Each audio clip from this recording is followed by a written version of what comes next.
하나님께서 택하신 백성의 구속자는 누구인가? 과연 누가 죄에 빠진 인생을 구원해낼 수 있는 분인가? 이걸 오늘 소요리문답 21문을 통해 함께 살펴보고자 합니다. 소요리문답 제20문에서는 원죄와 자범죄로 인하여 그 죄를 심판하시는 하나님의 진노 아래서 인생이 이 세상과 오는 세상에서 무엇을 당해야 된다고요? 비참을 당해야 된다고요. 그 비참의 내용은 여러 가지가 있었죠. 정말 마음이 굳어지고 완악하고 그 다음에 미혹되고 또 죄 가운데 거하고 이 땅에서 당하는 모든 저주, 그 다음에 마지막에는 죽음이 이 땅에서 당하는 비참이고, 죽어서는 빛이시고 생명이시고 참 평강이신 하나님과 영원한 단절, 그리고 지옥 불못에 떨어져 영원토록 고생을 받아야 되는 것이 원죄와 자범죄로 인하여 이 땅에서 그리고 오는 세상에서 당해야 될 비참이었습니다. 그리고 앞 시간에 살펴본 20문에서는 그러면 하나님께서 모든 인생들로 하여금 그 비참에 영원히 떨어져 고통받도록 내버려 두셨는가? 그걸 물어봤죠. 아니요, 그렇지 않습니다.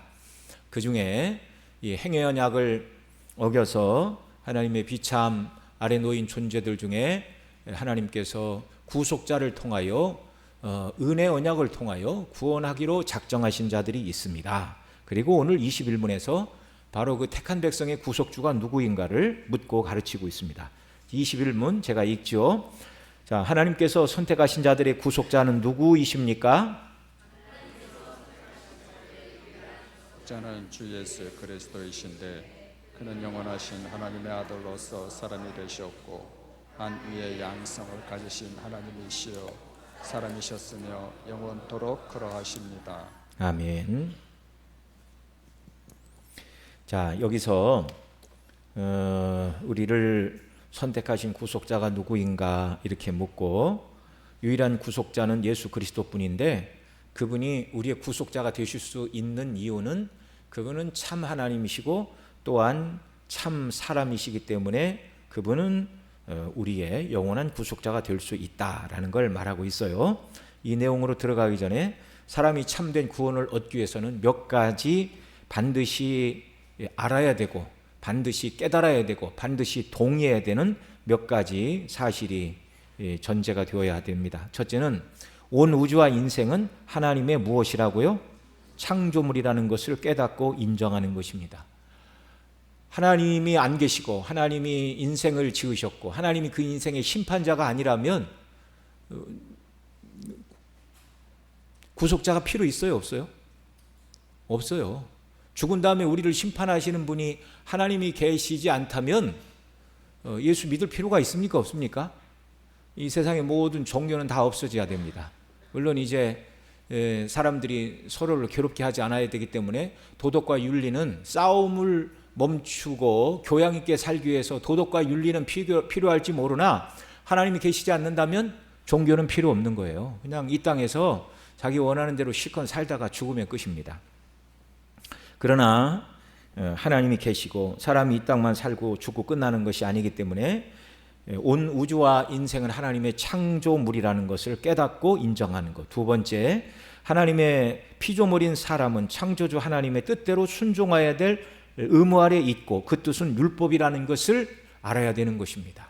그 다음, 자신은 하나님 앞에서 그 율법대로 온전히 순종하지 못하여 하나님의 공의의 심판을 받아 마땅한 죄인, 그래서 이 세상과 오는 세상에서 하나님의 심판을 받아 비참의 자리, 저주의 다리에 놓였다는 것을 깨달아 알아야 돼요. 그래야 구속주가 필요하구나라는 것을 깨닫게 되기 때문입니다. 하나님이 살아계신데 내가 죄인이라는 걸 모르면 구속주는 필요 없어요. 왜냐하면 잘못한 게 없는데 뭐 하나님 나에게 벌 줄 게 뭐가 있습니까? 그러나 인생이 하나님 앞에 죄인이라는 것을 온전히 깨달을 때, 그리고 비참함에 하나님의 진노 아래 비참한 존재라는 걸 깨달을 때 누가 필요하게 된다고요? 구속주가 필요하게 된다고요. 네. 자, 이걸 깨달은 사람이 나를 이 죄의 비참의 저주에서 구원해 주실 분을 하나님이 예비하셨는데 그분이 바로 성경이 증거하는 대로 참 하나님이시며 참 사람이신 예수 그리스도시요 그리스도께서 나의 구원을 위해 행하신 일을 알고 믿는 것이 구원에 있어서 꼭 필요한 사항입니다. 우리가 이렇게 믿어야 되는 겁니다. 소유문답 제21문에서 가르치는 것은 하나님의 선택하신 자들의 구속자, 곧 저와 여러분의 구속자는 참 하나님으로서 참 사람의 몸을 입고 한 인격 안에 신성과 인성을 가지신 이성 일인격을 가지신 이 땅에 오신 예수 그리스도라고 말씀해주고 있습니다. 택한 백성의 구속자라는 말은 택한 백성의 중보자라는 말이기도 합니다. 중보를 통한 구속으로 택한 백성들인 저와 여러분을 구원해 주셨습니다. 기초적인 질문이지만 정말 저와 여러분이 택한 백성인 걸 우리가 어떻게 압니까? 택한 백성인지 아닌지 하나님은 아세요. 하나님이 명부에 적어놨어요. 어디에요? 어린 양의 생명책에. 그러나 이 땅에 있는 사람 중에 기도 간절히 하면 하나님께서 생명책 15만 3023페이지 거기 봐라 써있지. 그렇게 보여주셔서 자기가 택한 백성인지 아닌지 알 수 있는 사람은 없어요. 우리가 택한 백성인 걸 어떻게 압니까? 예수 그리스도를 믿음으로. 누구든지 성령을 아니하고는 예수를 주라 시인할 수 없느니라. 내가 택한 백성인 건 내가 죄인임을 깨닫고 예수 그리스도께서 나의 구주이심을 고백하는 모든 자마다 하나님의 택한 백성들인 줄을 믿으시기 바랍니다. 자, 이 교훈을 바로 오늘 소위문답 21문 택한 백성의 구속주가 누구입니까? 그분은 참 사람이시고 참 하나님이신 예수 그리스도, 한 인격 안에 신성과 인성을 지니신 그분만이 우리의 구속주입니다 라는 이 짧은 소위문답 21문을 하이델베르그 요리문답에서는 16문에서 19문까지 길게 이제 설명하여 풀어서 말씀해주고 있습니다. 그러니까 이제 하이델베르그 요리문답은 큰 설명이 필요하지 않고 그냥 문제를 읽고 답을 읽고 조금의 설명만 하면 아이들도 다 알아들 수 있는 그런 내용들입니다. 자, 그래서 소요리문답 21문의 내용을 하이델베르그 요리문답이 가르치는 16문에서 19문의 이 문답을 가지고 우리가 살펴봅니다. 자, 하이델베르그 요리문답 제16문 왜 중보자이며 또한 구원자이신 그분이 참 사람이시면서 또한 의로움이 완전한 분이어야만 합니까? 그 까닭은 하나님의 공의에 따를 때 죄를 범하였던 사람의 본성과 동일한 본성이 죄값을 치러야만 하며 죄인인 사람이 다른 사람들의 죄값을 대신 치를 수 없기 때문입니다. 예, 여기 21문의 답을 요약하면 그거예요. 사람의 죄는 짐승이 아니라 사람만이 속죄할 수 있는데 어떤 사람이 속죄할 수 있느냐? 죄가 하나도 없는 참 의인만이 죄를 대속할 수 있다. 그 말을 하는 겁니다. 그래서 예수님이 죄 없으신 참 사람으로 이 땅에 오셨어요. 그래서 예수님은 원죄를 물려받지 않으시려고 동정녀 마리아의 몸에 성령으로 잉태된 여자의 후손, 아담의 후손이 아닌 여자의 후손으로 오셨다는 말입니다. 그것을 설명하는 말이에요. 사람의 죄를 사람이 아닌 짐승이 대신할 수 있어요? 없어요? 없어요. 그러면 구약시대 성전에서 드렸던 수많은 양과 소의 번제와 화목제물들은 다 무엇 때문에 드린 것입니까? 그건 늘 말씀드렸죠. 뭐라고요? 예표. 누구의 예표? 그리스도의 예표. 우리의 완전한 속죄됨을 드시는 예수 그리스도의 예표입니다. 그래서 히브리서 9장 9절로 12절에서 구주 예수 그리스도께서 염소와 송아지의 피가 아닌 당신의 피로 영원한 속죄를 단번에 들이셨다. 구약에 드려졌던 수많은 짐승의 제사는 바로 이 예수님의 피의 예표이다. 이걸 말하고 있어요. 거기 9절부터 한 절씩 교독합니다. 제가 먼저 읽을게요. 이 장막은 현재까지의 비유니 이에 따라 드리는 예물과 제사는 섬기는 자를 그 양심상 온전케 할 수 없나니 여러 가지 씻는 것과 함께 육체의 법일 뿐이며 개혁할 때까지 맡겨둔 것이라. 그리스도께서는 장래 좋은 일에 대제사장으로 오사 손으로 짓지 아니한 것 곧 이 창조에 속하지 아니한 더 크고 온전한 장막으로 말미암아 염소와 송아지의 피로 하지 아니하고 오직 자기의 피로 영원한 속죄를 이루사 단번에 성소에 들어가셨느니라. 아멘. 염소와 송아지의 피로 하지 아니하고 오직 자기 피로 영원한 속죄를 단번에 이루사. 단번에 끝나버렸어요. 예수님이 우리를 위하여 완전한 당신 자신을 제물로 삼아 영단번에 한 번의 제사로 우리를 위한 속죄의 제사가 끝나버렸습니다. 이렇게 물으면 아니 예수님 언제 제사를 드리셨대? 이렇게 물으면 곤란하죠. 야, 무슨 사건이 예수님이 저와 여러분을 위한 대속의 제물로서 영단번에 자신을 제물로 드려 저와 여러분을 위한 대속의 속죄의 완전한 제사를 드린 사건이 무엇입니까? 그렇습니다. 십자가 사건입니다. 십자가에 못 박혀 죽으시고 부활하신 그 사건이 완전한 속죄의 제사를 드리신 일이었습니다.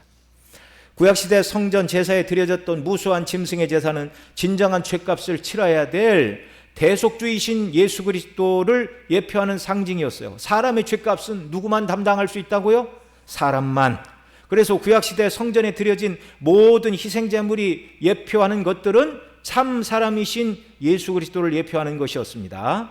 또한 죄가 하나도 없는 분만 다른 죄인을 위하여 죄값을 지불할 수 있어요. 그러니까 아담의 후손 가운데 조금 죄를 덜 진 사람이 다른 사람을 위한 대속의 값을 지불할 수 있습니까? 없습니까? 그건 불가능한 일이에요. 왜냐하면 사람은 태어날 때부터 원죄를 가지고 태어나 자범죄를 짓지 않은 아이들이 죽는 이유도 무엇 때문에 죽는다고요? 원죄 때문이라고요. 원죄 때문이라고요. 자, 그래서 시편 49편 7절로 8절에서 아담의 후손은 그 누구라도 다른 사람을 위하여 대신 자신을 속전으로 하나님께 바칠 수 없다는 걸 말씀하고 있어요. 거기 같이 읽죠. 시작.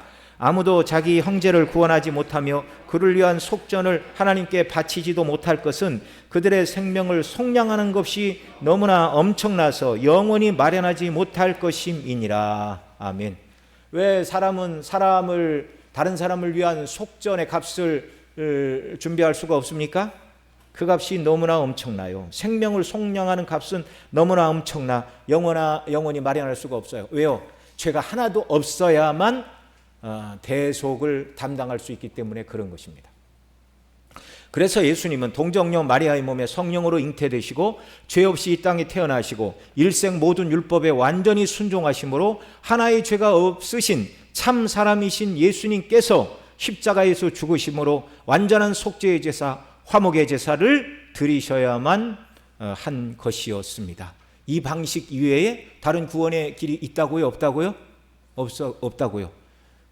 만약에 이 예수님 믿는 거 말고 뭐 불교도 나름대로 그 가르침을 따라 잘 살아가고 뭐 힌두교 뭐 이슬람 별소리를 다 하는 사람들, 기독교에도 구원이 있다고 말하는 사람하고는요, 그런 사람하고는 사귀면 안 돼요.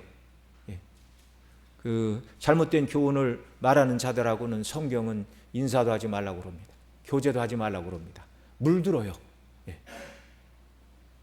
이 사실을 마태복음 1장 20절로 23절에서 이렇게 말씀해 주고 있어요. 이 일을 생각할 때 주의 사자가 현몽하여 이르되 다윗의 자손 요셉아 내 아내 마리아 데려오기를 두려워 말라. 그에게 잉태된 자는 성령으로 된 것이라. 21절 읽어주세요.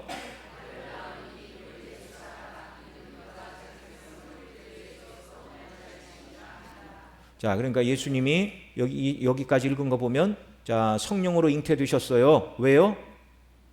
아담의 후손이 아니라 죄 없는 참 사람으로 오시기 위하여. 그런데 그분이 오셔서 하시는 일은 뭐라고요? 그 이름에 예수라는 이름이 뜻하는 것처럼 자기 백성을 저희 죄에서 구원할 자이심이라. 그런데 그 방식은 대신 백성들의 죄를 짊어지고 죽으시는 대속의 방식입니다. 22절 읽어주세요. 이 모든 일이 된 것은 주께서 선지자로 하신 말씀을 이루려 하심이니 이르시되 보라 처녀가 잉태하여 아들을 낳을 것이요 그 이름은 임마누엘이라 하리라 하셨으니 이를 번역한즉 하나님이 우리와 함께 계시다 함이라. 아멘. 자, 그분 예수님의 또 다른 이름은 뭐라고요? 임마누엘. 임마누엘 뜻이 뭡니까? 하나님이 우리와 함께 하시다. 그러니까 예수님이 동정녀 마리아의 몸에 사람으로 잉태되어 태어나셨지만 그분은 누구시라고요? 하나님이시라고요. 하나님. 그러니까 여기 마태복음 1장 18절 이하에 쭉 말씀하고 있는 성령으로 잉태되신 그분이 사람으로 나셔서 백성의 죄를 위하여 죽으실 것인데 그분은 하나님이시라는 이 말씀 속에 우리의 중보자가 참 하나님이시며 동시에 참 사람이신 그분이 죄 없는 상태로 우리의 죄값을 담당하게 하여 예수라는 이름으로 이 땅에 오셨다라는 걸 명확하게 말씀해 주고 계십니다. 히브리 7장 26, 27절에서 죄가 하나도 없으신 예수님의 대속의 십자가가 백성의 죄를 위한 완전한 단 한 번의 제사인 것을 이렇게 말해요. 같이 읽죠. 시작. 이러한 대제사장이 우리에게 합당하니 거룩하고 악의가 없고 더러움이 없고 죄인에게 떠나 계시고 하늘보다 높이 되시니라. 그는 저 대제사장들이 먼저 자기의 죄를 위하고 그 다음 백성의 죄를 위하여 날마다 제사 드리는 것과 할 필요가 없으니 이는 그가 단번에 자기를 들여 이루셨음이니라. 그러니까 이 땅에 있는 제사장들은 백성을 위하여 속죄의 제사를 드리기 전에 먼저 무엇을 해야 했어요? 자기의 죄를 위한 속죄의 제사를 드려야 했습니다. 근데 예수님은 그럴 필요가 있다고요? 없다고요? 없다고요. 왜요? 그분은 죄가 없어요. 우리에게 이러한 대제사장은 합당하니 거룩하고 악의가 없고 더러움이 없고 죄인에게서 떠나 계시고 죄가 하나도 없다 그 말이죠. 하늘보다 높이 되신 이라. 하늘로 오신 하나님의 아들이라 그 말이에요. 그래서 예수님은 단번에 자기 몸을 십자가의 제물로 드리심으로 택한 백성인 저와 여러분의 구원을 위한 완전한 속전을 완벽하게 지불해 주셨다는 말입니다. 하이델베르 의료리문답 17문에서는 왜 중보자이시며 구원자이신 분이 16문에서는 참 사람이어야 합니까를 말씀했다면 17문에서는 중보자이며 구속자인 그분이 왜 참 하나님이셔야만 하는지를 가르쳐주고 있어요. 문체가 있습니다. 왜 중보자이며 또한 구속자이신 그분이 참 하나님이셔야만 하십니까? 그것은 신성의 능력으로 그분 자신이 가지고 있는 사람의 본성 안에서 하나님의 진노의 무게를 짊어지시고 또한 의와 생명을 우리를 위하여 획득하시고 우리에게 회복시켜 주시기 위해서입니다. 예, 그렇습니다. 우리의 구속자가 사람이실 뿐만 아니라 하나님이셔야 되는 이유는 사람의 본성 안에서 하나님의 진노의 무게를 다 짊어지셔야 돼요. 하나님께서 예수님에게 내리신 그 진노의 무게는 한 사람의 죄를 위해서만 내리시는 진노가 아니라 택한 백성 모두가 받아야 되는 진노가 한꺼번에 쏟아지는 것이었어요. 그렇죠? 그 다음에 만약에 그리스도 없이 사람이 자기 죄에 대한 진노를 사람이 받아내야 된다면 어디에서 받아야 돼요? 지옥에서. 얼마 동안? 영원토록, 영원무궁토록.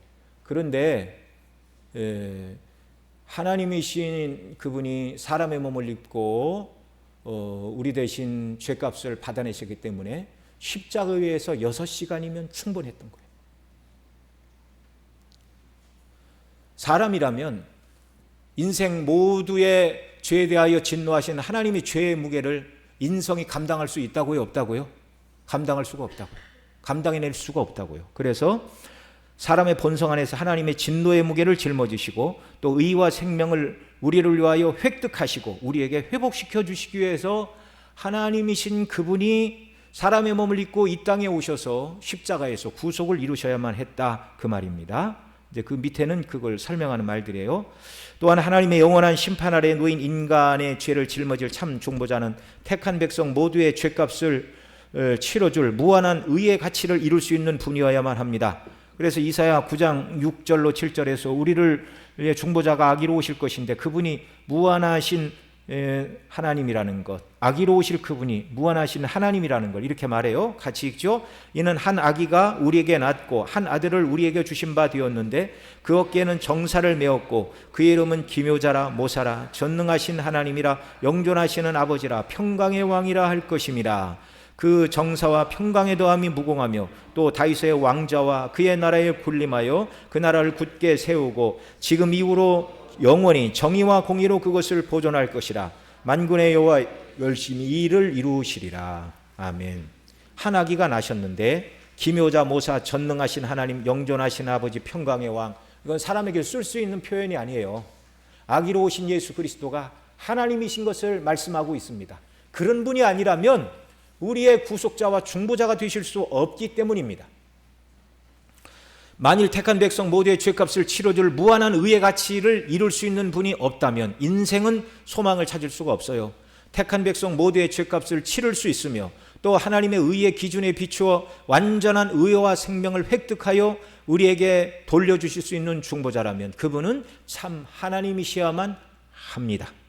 그래서 베드로전서 3장 18절 같이 읽지요. 그리스도께서도 단번에 죄를 위하여 죽으사 의인으로서 불의한 자를 대신하시니 이는 우리를 하나님 앞으로 인도하려 하심이라. 육체로는 죽음을 당하시고 영으로는 살리심을 받았으니 라고 말씀해 주고 계십니다. 십자가에 죽으시고 다시 사신 분은 참 하나님이시며 참 사람이신 예수 그리스도이십니다.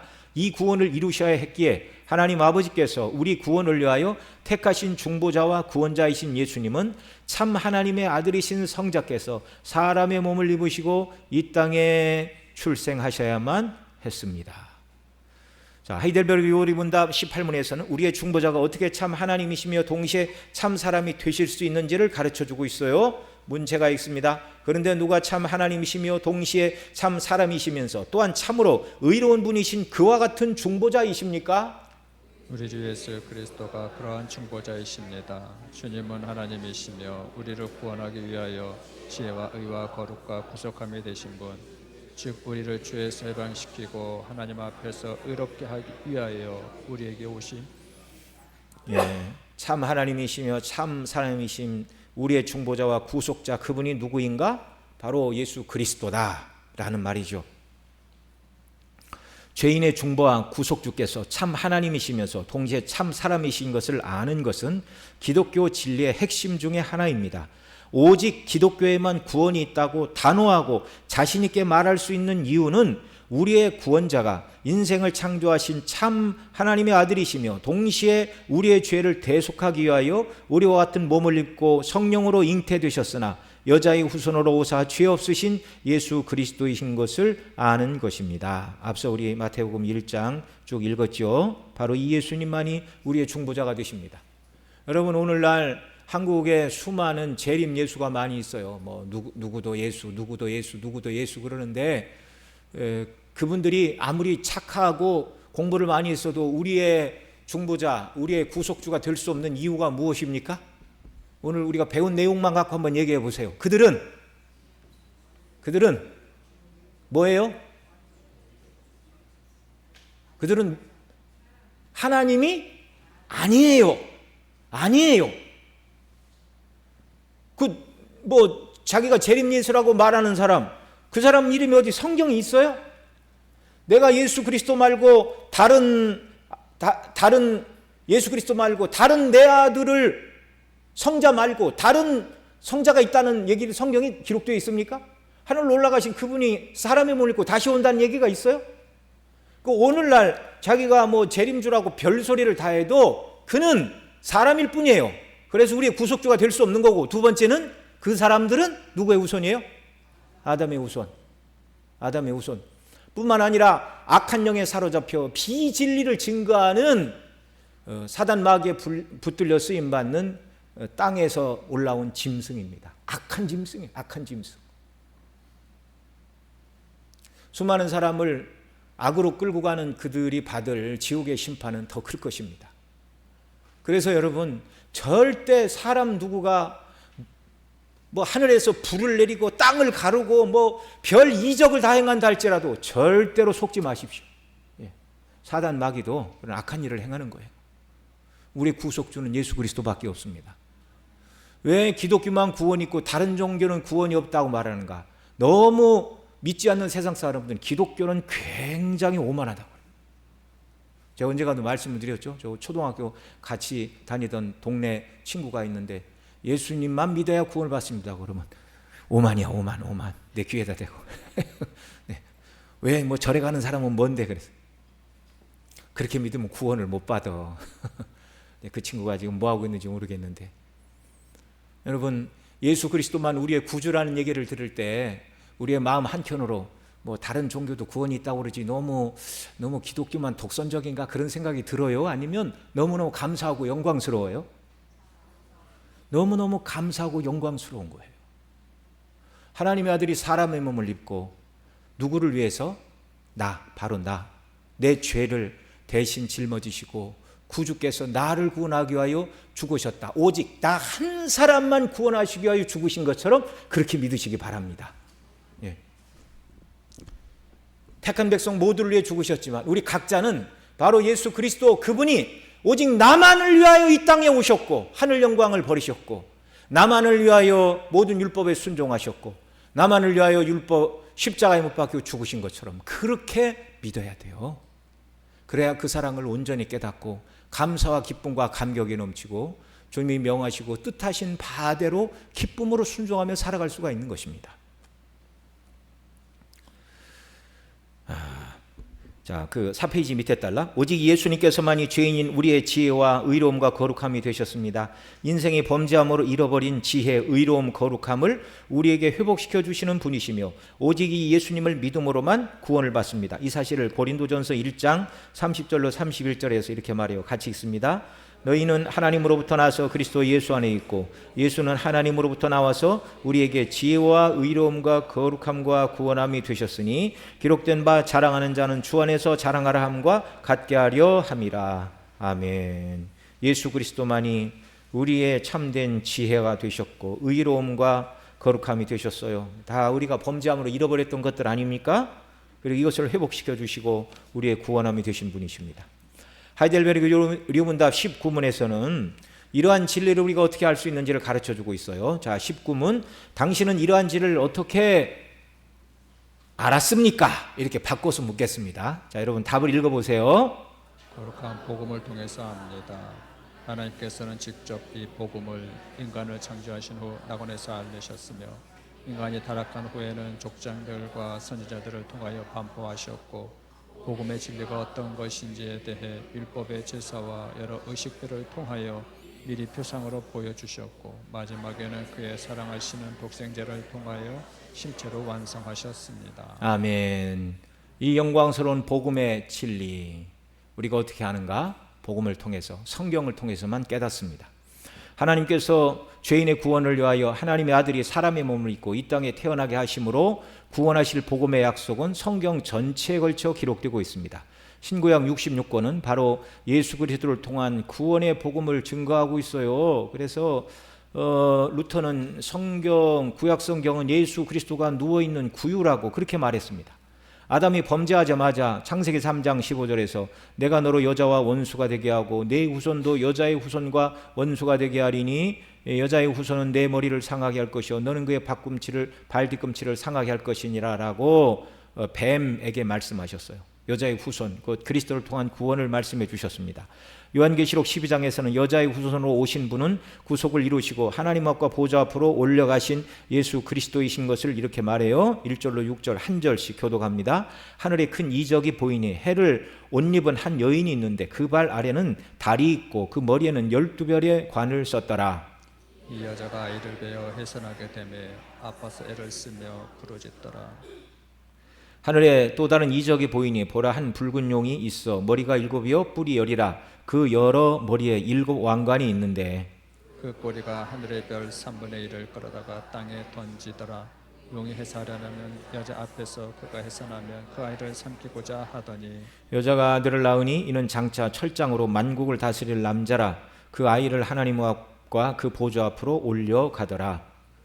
제가 광야로 도망하며 거기서 1260일 동안 그를 양육하기 위하여 하나님께서 예비하신 곳이 있더라.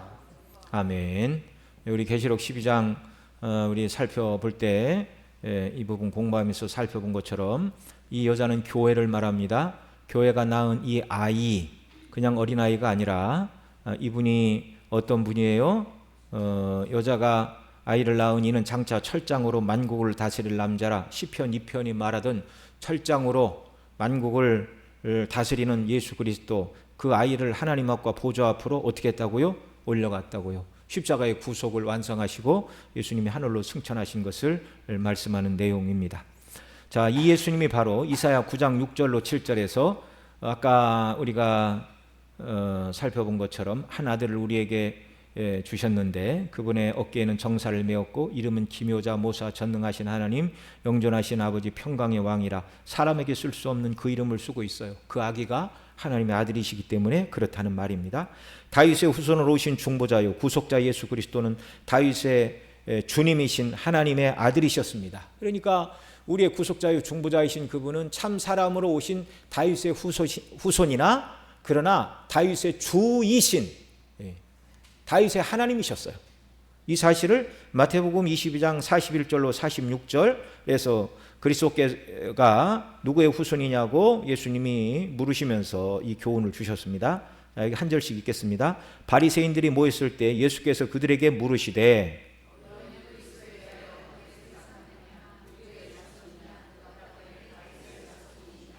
예수님이 다윗의 후손으로 오신다는 구약의 말씀에 따라 이렇게 대답한 건 잘한 대답입니다. 그런데 예수님이 또 물으세요. 그러면 이르시되 그러면 다윗이 성령에 감동되어 어찌 그리스도를 주라 칭하여 말하되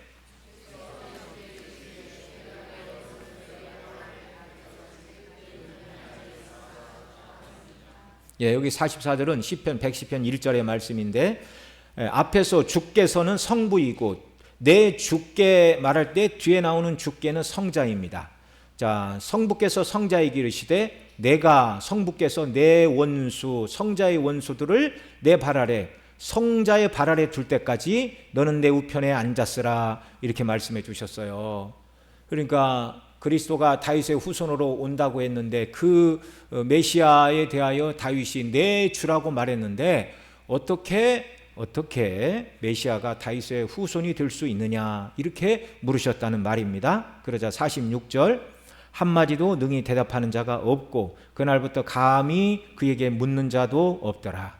그러니까 당시 서기관 거의 구약을 다 외웠어요. 당시 서기관들, 대제사장, 바리새인들, 백성의 장로들, 태어나면 율법을 달달달달 외우는 것부터 그 사람들 아닙니까? 그런데 그들은 메시아가 다윗의 후손인과 동시에 다윗의 주라는 걸 몰랐어요. 근데 저와 여러분은 압니까? 모릅니까? 알지요.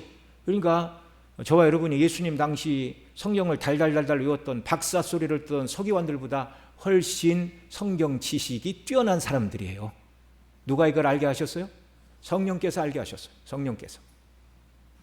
성경을 다 외워도 예수님이 참 사람이시고 하나님의 아들로서 죽으시고 부활하심으로 구속을 이루셨고 그래서 그 예수님이 하나님의 아들이시며 우리를 양자 삼으시고 오직 예수님 피로만 구원 얻는 구원 진리를 주셨다는 것을 모르면 그 사람은 가장 불쌍한 사람입니다.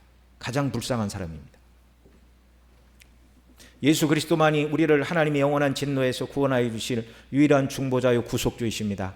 참 하나님이시고 참 사람이 아니시라면 절대로 우리 죄값에 합당한 하나님의 공의를 받아내실 수 없기 때문입니다. 기독교에만 구원이 있다고 말하는 것은 독선이라고 말하는 다른 종교인들이 있으나 그러나 참 구원의 복음은 예수 그리스도의 십자가의 복음뿐이니 이 복음을 믿는 우리는 이 사실을 말하지 않을 수가 없어요. 누가 우리가 예수님 믿고 구원받으면 그건 독선이다. 나는 내 종교 믿고 내 뜻대로 살란다 그러면 아유 당신을 존중합니다. 그 종교 열심히 믿고 성불 하십시오. 그래요? 그래도 우리는 뭐라고 말해야 돼요? 예수를 믿어야 구원받습니다라고 분명히 말해 줘야 돼요. 나한테는 그런 소리 하지 말라고 그래도 하고 얼굴 안 보면 됩니다. 진리를 말해 줘야 돼요. 진리를 말해 줘야 돼요. 사도행전 4장 10절로 12절에 보면 오순절에 임하신 성령 충만을 받은 사도 베드로는 성령의 권능 가운데 10절부터 같이 읽습니다. 너희와 모든 이스라엘 백성들은 알라 너희가 십자가에 못 박고 하나님이 죽은 자 가운데서 살리신 나사렛 예수 그리스도의 이름으로 이 사람이 건강하게 되어 너희 앞에 섰느니라. 이 예수는 너희 건축자들의 버린 돌로서 집 모퉁이의 머릿돌이 되었느니라. 다른 이로서는 구원을 받을 수 없나니 천하 인간 중에 구원을 받을 만한 다른 이름을 우리에게 주신 일이 없음이라 하였더라. 그러니 우리도 세상 모든 사람들에게 예수 그리스도의 이름 외에 구원을 주시는 다른 이름은 없다고 분명히 말해야 되는 것입니다. 예수 그리스도는 죄 없는 참 사람으로 오셔서 우리가 하나님의 뜻대로 순종해야 할 모든 율법의 요구를 다 이루셨습니다. 로마서 5장 19절 시작. 한 사람이 순종하지 아니함으로 많은 사람이 죄인이 된 것 같이 한 사람이 순종함으로 많은 사람이 의인이 되리라. 히브리 4장 15절.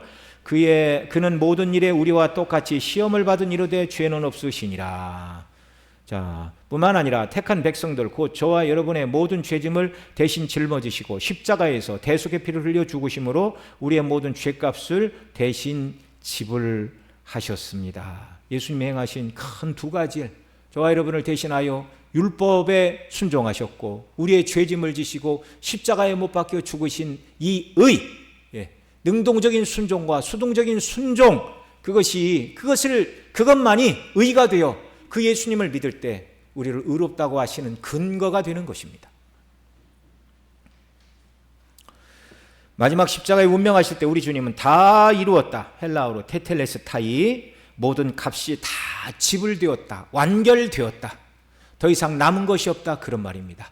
자, 무엇을 위하여 다 지불되고 완결되고 남은 것이 없어요? 저와 여러분의 구원에 필요하여 그 어떤 것도 남아있지 않다라는 거예요. 구원은 그래서 오직 예수 그리스도를 믿음으로 받는 것입니다. 예수님을 믿는 자들이 착한 일을 해서 구원을 완성시켜야 되는 것이 아니에요. 그렇게 말하면 복음에 물을 타는 것입니다. 그리스도의 십자가의 완전성과 충분성을 부인하는 거예요. 그렇게 믿어서는 안 돼요. 내 것을 가지고 하나님 앞에 나갈 수 없어요. 오직 예수님의 것만 가지고 나가는 것입니다.